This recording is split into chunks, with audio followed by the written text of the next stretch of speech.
Bon les amis, on va essayer de tourner cette vidéo, hein. C'est pas comme si je l'avais déjà fait une fois entièrement, voilà, hein. Je suis dans mon jardin parce que...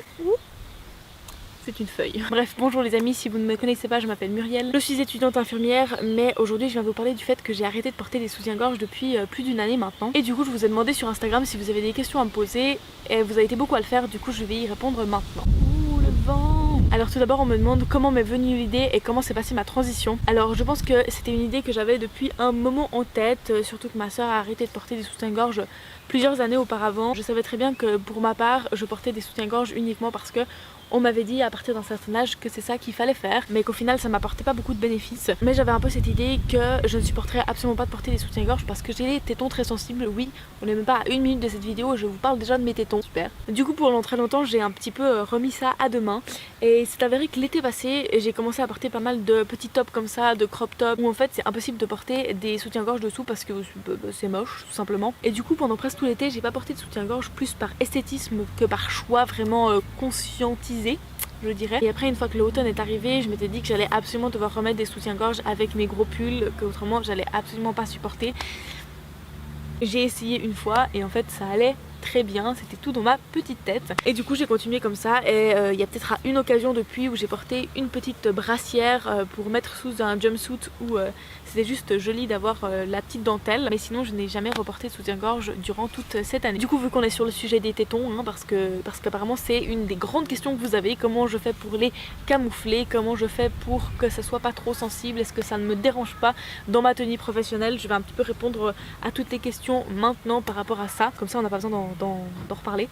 Déjà toute l'inquiétude par rapport à la peur des tétons qui pointent, comment je fais pour les camoufler, tout ça, et ben je les camoufle pas tout simplement. Faut s'imaginer que si c'était une personne qu'on considère comme homme dans notre société, s'il avait les tétons qui pointent par-dessus un t-shirt moulant, personne lui dirait strictement rien du tout. C'est juste que le corps de la femme dans notre société est hyper sexualisé, c'est-à-dire qu'on prend tout son corps pour un objet sexuel et du coup une partie de notre corps comme nos seins qui sont soit un amas de tissu adipeux, soit quelque chose qui vous permette de nourrir votre enfant si vous voulez en avoir, bien quelque chose qui doit absolument être caché, ne pas être montré, si ce n'est pour le plaisir sexuel bien sûr, hein. Alors qu'au final c'est qu'un organe comme un autre qui peut être utilisé dans des rapports sexuels certes, mais comme peut l'être un pied. Voilà, du coup je n'ai absolument rien à foutre que mes tétons pointent, qu'ils le fassent, qu'ils le vivent leur vie. Et je tiens à dire que la plupart du temps ils ne le font pas, hein. Ils vivent leur vie et je porte pas forcément des habits qui peuvent le montrer. Si vous êtes consciente de ça mais que vous restez gêné parce que c'est tout à fait possible de se déconstruire par rapport à ça, c'est compliqué, surtout qu'on vit dans une société où c'est pas du tout encore le cas. Donc si ça continue à vous gêner, ne vous inquiétez pas, la plupart des vêtements ne les montrent pas de toute façon. Donc voilà par rapport à l'inquiétude que mes tétons pointent. Après en ce qui concerne la sensibilité, alors c'est la grande peur que j'avais et c'est pour ça que j'ai attendu autant de temps avant de faire la transition, parce que je pensais que je supporterais pas du tout parce que je suis très sensible de cet endroit justement, mais en fait pas du tout. Comme je vous ai dit auparavant, j'ai commencé à arrêter de porter des soutiens-gorge, j'ai porté progressivement des tenues différentes et je me suis rendu compte qu'en fait ça allait très bien. Du coup aucun souci de ce côté là, c'est quelque chose que j'avais vraiment dans la tête mais au final qui n'était pas justifié. Au final il fallait juste que je l'essaye pour me prouver le contraire. Vu que je suis étudiante infirmière, il y a pas mal de monde qui me demande comment je fais avec ma tenue professionnelle.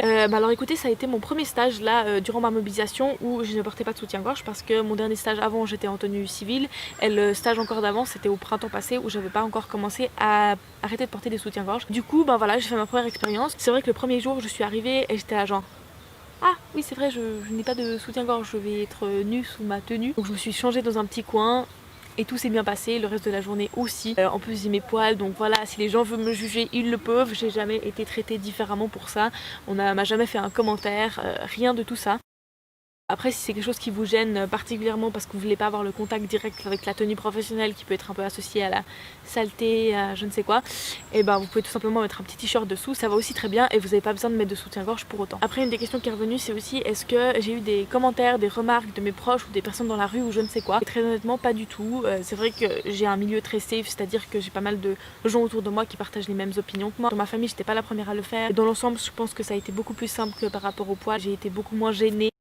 On vit de toute façon dans une société où les femmes sont harcelées catcallé, qu'on fait des commentaires sur son physique, sur son apparence, sur ses habits, sur tout, constamment en permanence, que ce soit par rapport au fait que je porte pas de soutif ou par rapport à autre chose. De toute façon il faut leur répondre et leur dire que c'est inadmissible, mais de mon expérience personnelle ça ne m'est pas arrivé en tout cas. Après il y a une personne qui me demande par rapport à mon copain, comment est-ce que lui il a réagi, qu'est-ce qu'il en pense, est-ce qu'il est d'accord. Alors de prime abord, de toute façon c'est mon corps et mon choix, donc quoi qu'il dise, quel que soit son avis, je fais ce que je veux avec mon corps, ça il faut que ce soit vraiment clair, et si c'est pas clair dans votre couple, je pense que c'est important d'en parler. Mais après c'est vrai qu'on en a évidemment discuté. Lui sa réponse générale c'est soit il s'en fout, soit à la limite c'est un peu plus sexy. Après c'est vrai qu'on est très ouvert par rapport à ça, on a aussi beaucoup parlé par rapport à la pilosité etc. Donc il faut juste en discuter, essayer de se déconstruire ensemble, se dire pourquoi est-ce que ça nous gêne, pourquoi est-ce que ça nous fait bizarre, et au final essayer et se rendre compte qu'en fait ça change pas grand chose. Il y a quelqu'un qui me demande si mes seins ont changé de forme. Alors écoute, je les ai pas regardés spécifiquement dans le miroir, mais je dirais que non, comme ça. Après j'ai peut-être l'impression qu'au début j'étais par exemple un peu gênée quand je devais courir ou des choses comme ça, mais que c'est plus du tout le cas maintenant, donc il y a peut-être cette capacité à se raffermir. Il y a plusieurs études qui ont montré que le no-bras ça n'a pas de rapport avec la taille des seins, c'est juste que le choc est plus différent quand on a une plus forte poitrine. C'est vrai que moi j'ai une petite poitrine donc je peux pas partager mon vécu sur ça. Une fois qu'on porte plus de soutien-gorge, toute la musculature du dos doit se remettre un peu en place, donc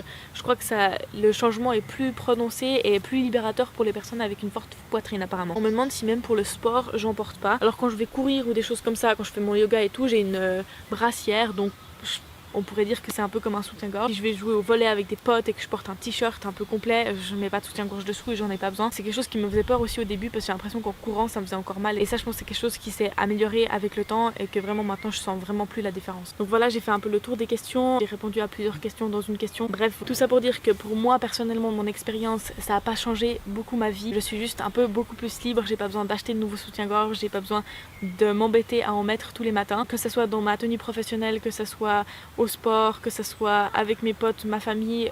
Je n'ai pas eu de soucis pour faire cette transition. C'était beaucoup plus facile au niveau du regard extérieur qu'avec les poils par exemple. Donc voilà, loin de moi l'idée de dire aux personnes qui ont une poitrine ce qu'elles doivent faire de leur corps. Vous faites évidemment ce que vous voulez, mais c'est peut-être juste remettre en question quelque chose qu'on a toujours fait, déconstruire ce processus, peut-être vous dire mais moi quels sont les bénéfices que j'ai à emporter, à pas emporter, et tout simplement essayer, voir si ça vous convient. Si ça vous convient pas, tant pis, si ça vous convient, tant mieux. Vous ferez des économies et vous serez libérés. Évidemment l'idée finale c'est que les personnes considérées comme femmes dans notre monde puissent faire ce qu'elles veulent avec leur corps sans qu'elles reçoivent des commentaires inappropriés ou qu'on les discrimine pour les choix qu'elles font avec leur corps. Du coup j'espère que cette vidéo vous aura aidé à faire un début de parcours sur cette réflexion, et puis je vous retrouve très vite pour de nouvelles vidéos. Ah oui, et comme petit bonus je vous montre une vidéo juste après où je réessaye de porter un soutien-gorge après une année sans. Alors là-dessous il y a tous les sous-vêtements de moi et mon copain, et ici vous voyez il y a toutes mes petites chaussettes toutes douces, et vraiment dessous il doit y avoir mes soutiens-gorge. Je vais chercher ça. Là je peux pas vous mentir quand je vous dis que j'en porte plus. Oh mon dieu, quelle horreur. Oh mon dieu, c'est tellement bizarre. J'ai l'impression que je vais étouffer. Genre je le porte hein, il est là. Là je me rends compte que ça fait vraiment longtemps que j'en ai plus porté et qu'on se déshabitue ultra rapidement. Oh mon dieu, c'est tellement bizarre, mais comment est-ce qu'on supporte de porter ça? C'est vraiment très très désagréable pour absolument rien du tout. Je vais m'empresser d'aller l'enlever. Et avant que vous en alliez, n'hésitez pas à vous abonner, à aimer et à me suivre sur Instagram, ça me ferait très plaisir de vous y retrouver. Et je vous dis à très vite.